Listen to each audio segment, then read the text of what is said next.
tamlay na laban, dapat meron kang kakapitan. Sintigas ng bakal, sintibay ng bato, at sintatag ng semento. Ito ang kape ng mga barako.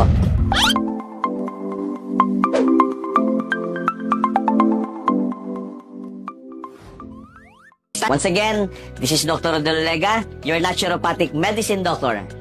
Ito'y nagtataglay ng espesyal na sangkap na kinuha mula sa iba't ibang panig ng mundo, gaya ng maca, isang uri ng root crops na matatagpuan sa bansang Peru.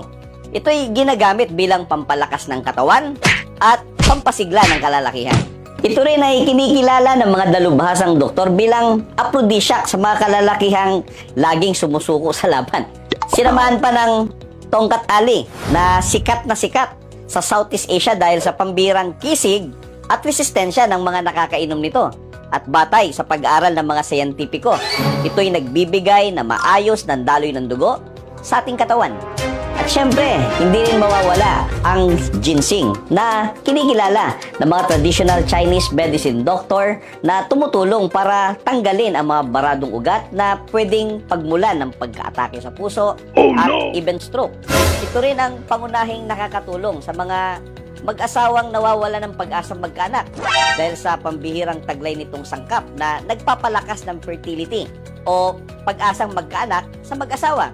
Ito rin ang isa sa pinakamahusay na herbs upang mai-correct ang mga hormonal concern ng mga kababaihan na madalas na nagkakaroon ng bukol sa ovaryo, bukol sa breast, irregular menstruation, thyroid problem, at marami pang iba. Dagdag pa nito ang malunggay na kinikilala na tree of life dahil sa taglay nitong kumpletong mineral at antioxidant. Kaya sa mga madalas na pinupulikat, nagmamanas, namamanhid ang mga kamay at talampakan, madalas ang panghihina ng katawan. Ilan lamang ito sa mga sintomas na kulang ang mineral sa ating katawan. Gaya ng potassium, sodium, magnesium, na siyang taglay-taglay ng malunggay.